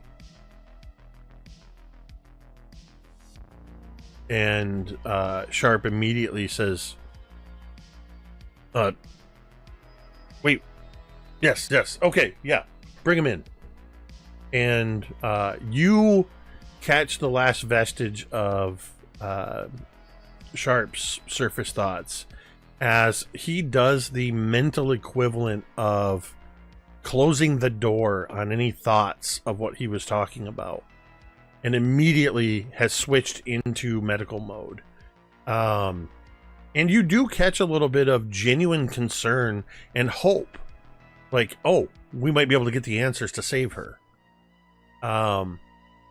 And Ashley takes a few steps, leans out, and says, Mr. Cooper, come in. Okay. Coop walks in tentatively and suspiciously. And is there like a desk or a table with chairs? What are we looking at here? So it's a very nice by 1980s style office. Lots of paneling and heavy wood furniture. Big old desk, mahogany desk with a couple of leather chairs. There's a couch in here. Dr. Sharp does walk over to a little table that's a bar, and he grabs a couple glasses, pours a couple drinks, and as he turns with these two glasses of whiskey, Ashley kind of looks at him and kind of motions towards you and goes, and he goes, grabs another glass, and he pours from a pitcher of water, pours water into a glass. Hands. Takes a glass of water, but just kind of scowls at it and goes, Do you have like a tab or a juice box? You have a high C. He hands Ashley the whiskey. He takes his whiskey, takes a sip, sets it down, sits behind his desk, still kind of looking at you with one eyebrow raised, and he reaches over to an intercom, buzzes it, and says, send somebody to the cafeteria to get a can of Tab. A Twix. And a Twix, please. And you just hear from the other end, yes, Dr. Sharp. And Ashley doesn't sit. She stands over, she actually walks over and closes the door. And she just kind of stands off to the side and she says, Tell us what you started to tell me. What happened to Rosie? Okay, I'm not gonna lie. I'm real nervous. I feel a little like Chunk with the Fratellis right now. So if you promise not to bring out a blender, we're cool. Dr. Sharp has no idea what you're talking about. But you catch just a little bit of a smirk and just one of those, just a little, like a little, just the tiniest little slip of her demeanor. Ashley knows exactly what you're talking about. Ooh, she might be fun and cool. Just throwing that out there. Okay, so I guess my question for you guys is, how don't you know? You guys know everything. How don't you know what happened to Rosie and to us? How could we know? Because you've known everything up until now?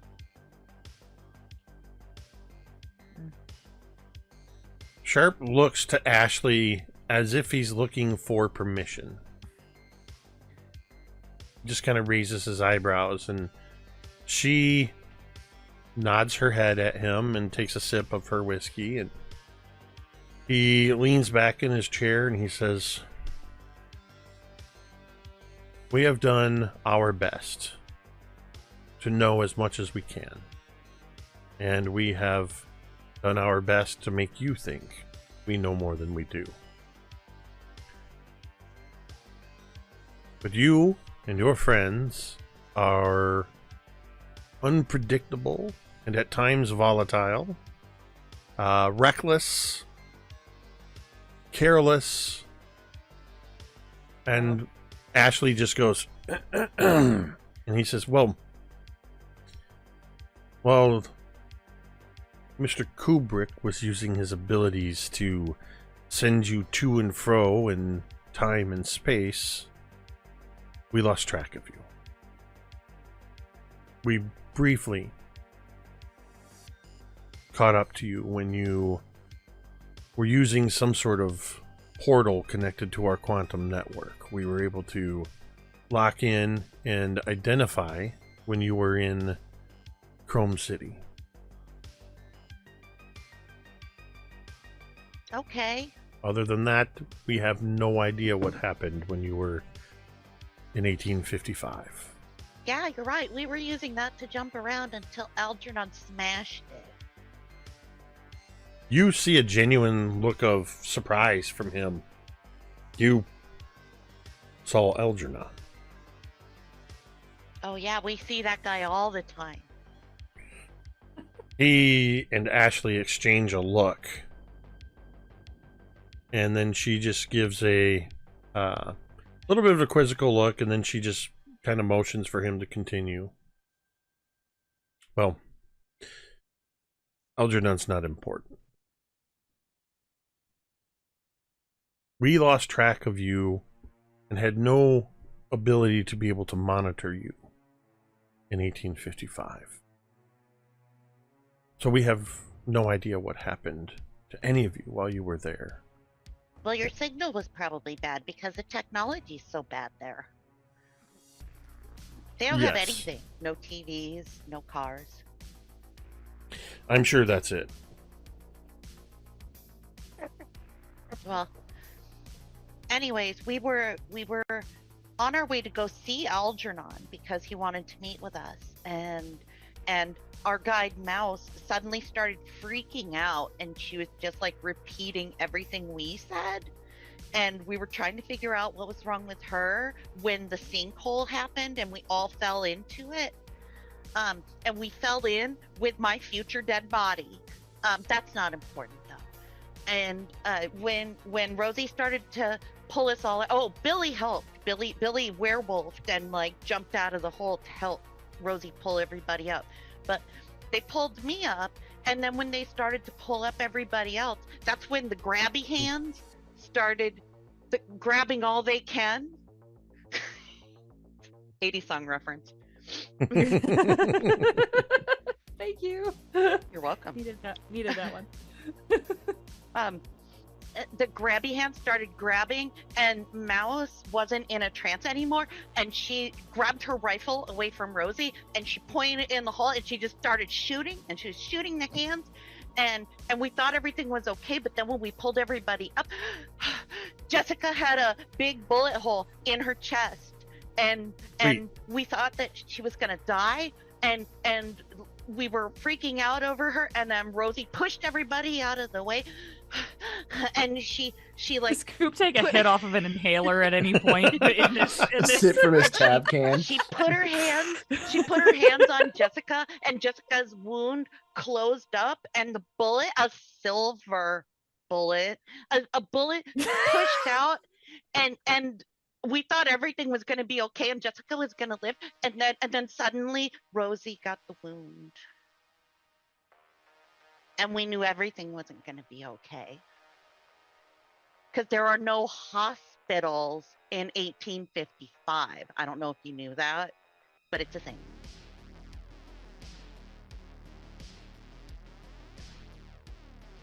Believe it or not, I think I followed that. But Okay. how? Where's my tab? Is it here yet? Like Devin Sharp, bro. Whoa. Carrie, you just went full distorted static mode. Well, she is on the other side, so. You sounded like you were talking from the other Sorry. side. Sorry, is that better? Yeah. It was very Okay, scary. Sorry. Sometimes they gotta unplug and replug. What I said was, I'm starting to like Devin Sharp, and that's a scary place to exist. He says, okay, so first off, he looks up to Ashley when you mention about the Rosie transferring the wound from Jessica to herself. And he says, their powers are evolving. And then he says to you, okay, so once Rosie was wounded, how did Laz and Orson get her here? And how did you get here? I'd love to tell you, but I talk so much. My throat's parched. My tab coming. There's a tab coming. Excuse me, Gene. As if on cue, a nurse from the front desk walks in, and she's got your can of tab and your Twix, and sets it on Bro. Devin's desk in front of you. Oh, hell yeah. Coop tears into the tab and the Twix, and through like munching on the Twix, he starts to Okay, so we knew that Rosie was in a bad way, and we Mouse suggested that we take her to the camp's physician, but I was like, she doesn't need a physician, she needs a hospital. So I gave Oak my keys and told him to go to the green door at the lighthouse, and take Rosie to Traverse City General. And so they did, but they went like really, really fast. I don't know what happened there. They were like there, and poof, they were gone. And then we got to the lighthouse, and the witches told us that they didn't go to Traverse City General, they went to you guys, which I guess in hindsight makes sense because Traverse City General doesn't have any green doors, and you need the green doors to move between with the keys. The witches. You know, Oh, the God. witches, the nice witches with all the cats. I don't like the cats. Ashley and Devin exchange a look, And this time, at least from Devin, the look you're getting is he has no idea what the hell you're talking about. Ashley does though, right? Make a Maybe. brains check. Or a charm Okay. check. Okay. Brain or charms, guys, you call it for funsies. Charm. Charm. I've paid attention and I know Coop All right, is very that's charming. a 10. Nice. 10 is damn good. It's my D20.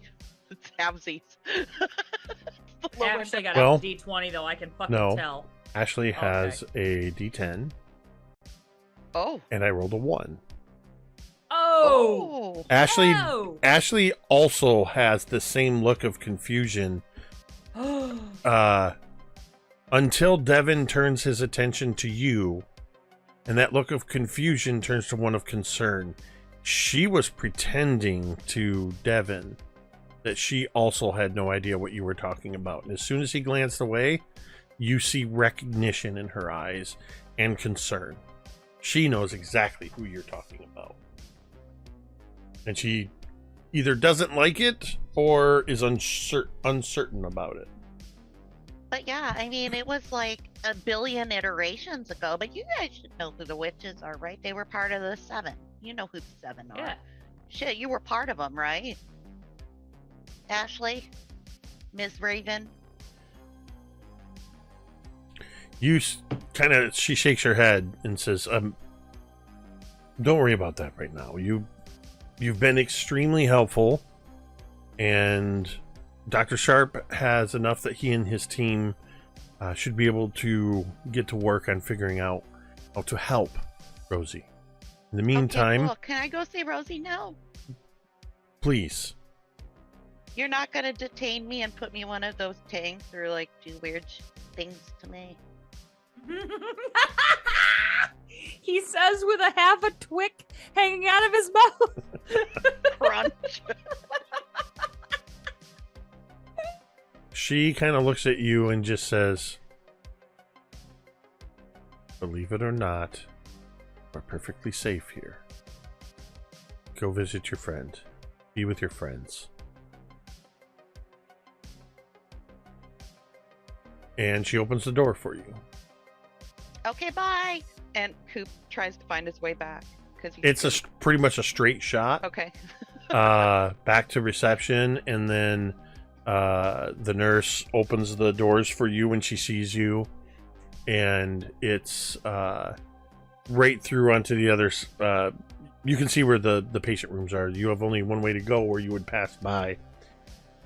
So, hey, the gang's all here as Coop now enters the room, and you are all With a Twix and a... yeah, with a Twix and a tab. As you all are reunited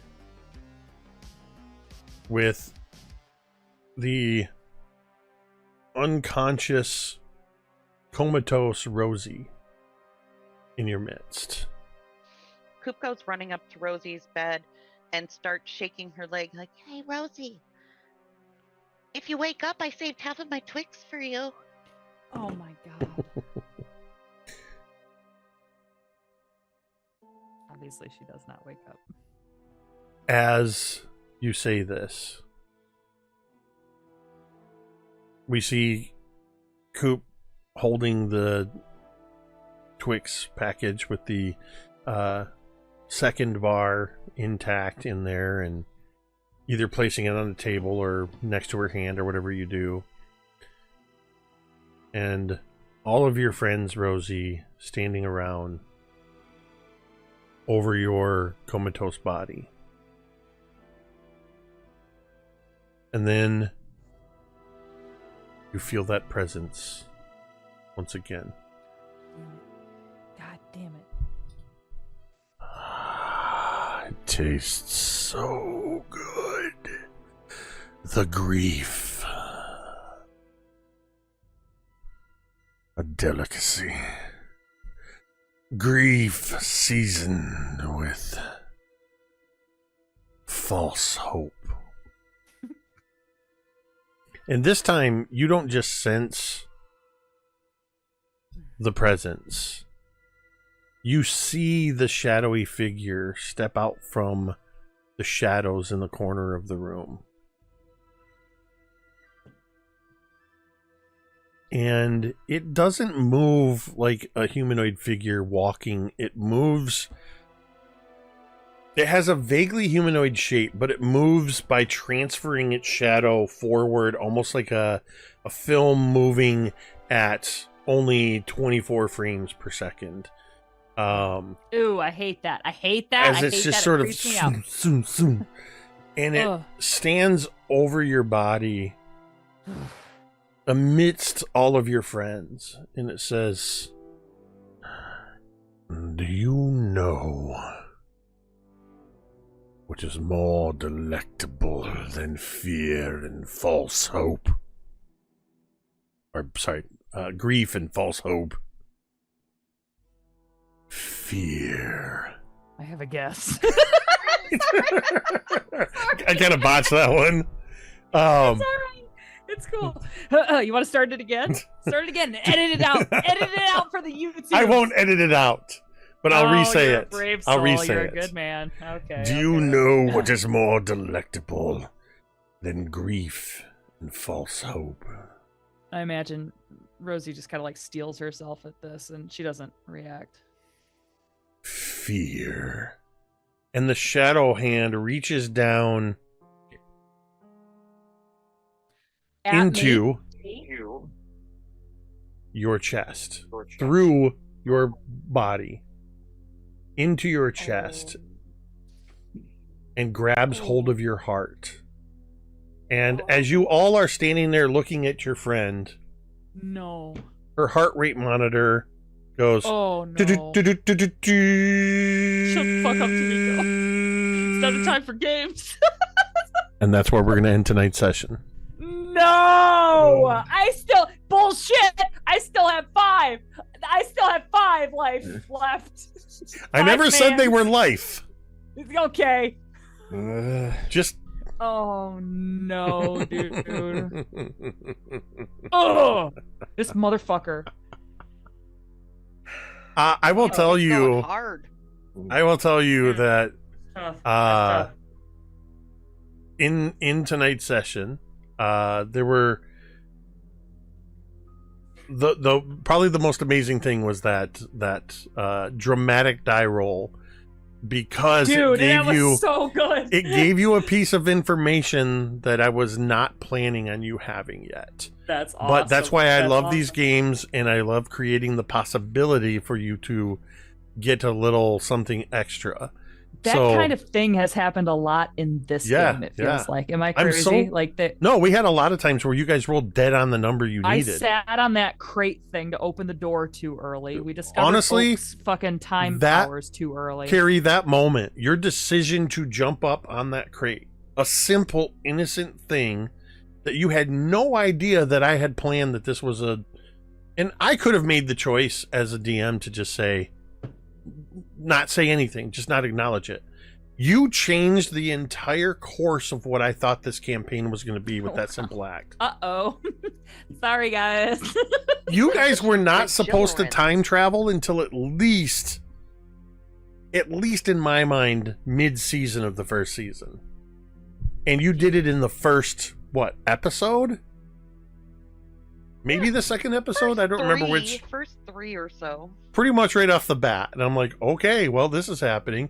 Kind of like at the end of season 2 when Chad decided, I'm going to use my powers to disrupt the iterations and the timelines, and we ended the season probably about 6 episodes earlier than I thought we were. But hey, that's what happens in these games. And yes, if it's a spot on your bingo card, much of tonight was a collaboration between Craig and I. You don't say. Shit. Did that give me a bingo? Yes. Let me see. Craig, it's on- aka Doghammer, Fuck. the unofficial co-DM of Yeah, the unofficial co-DM. The Craig is the executive producer. So yeah, this was some more major revelations tonight. Yeah. Ugh. And setting some things into motion, and of course we had to end on a little bit of a important cliffhanger that Ooh. Ndawa Aki is making his way out of the game world. FYI, Chad's headphones are freaking out, and ever since we mentioned him, Ndawa Aki, there's static in his headphones. Couple of bits, like my headphones will literally give me like the static turn off. That's aspect, and I'm like, if anyone cares, it was episode 3 of this Okay. game when we went through the trapdoor in the lighthouse. Yep.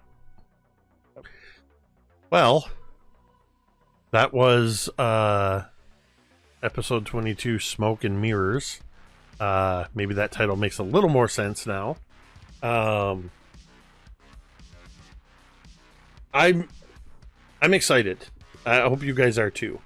There's things set into motion and things that are turned on their heads from what you guys know them to be, and what people you've perceived as enemies are seeming to be friends. There's also that other little piece of information that Oak picked up, that Oak's the only one that knows, that he overheard.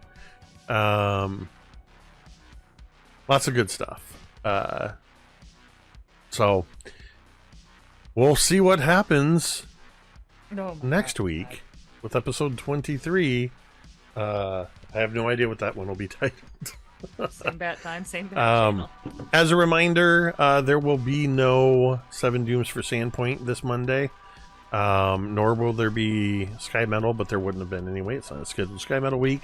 But we will return on Thursday for another episode of Welcome to Paradise, Michigan Genesis. Thank you, everybody who thanks for the bits, and Dice on Ice RPG resubbing for 75 months. Whew, that's a lot of months. Lots of high numbers coming in there. So thank you to everybody hanging out in chat, the conversations and everything else. And I'm sure Craig has been in there, not in any way poking and prodding and with his extra knowledge. So thank you to everybody in chat. If you're somebody that likes to lurk quietly in the background, or you're watching with us on the VOD later, know that we appreciate you and hope you are enjoying our presentations. And finally, a huge thank you to all of these amazing, incredible players that we continue to take this journey together. It's so exciting to see how 6 different people can dramatically alter a storyline, because it's 6 different players playing 6 different characters, sometimes more than 6, I guess. Chad's technically 4 or 5 different people. M's a couple different people. All kinds of stuff going on here. Rosie's just Rosie. Rosie's just Rosie, except when she's Ashley. Oh, that's true. My God. So thank you all for yet another incredible game. Thank you, Chad, Tamiko, Carrie, Ted, Jeremy, and M, without whom this would just be me talking to myself for a couple hours. With that, we're going to end the stream the same way we end every stream, and you can say it with me if you want. I'd have 5 lives. Don't let him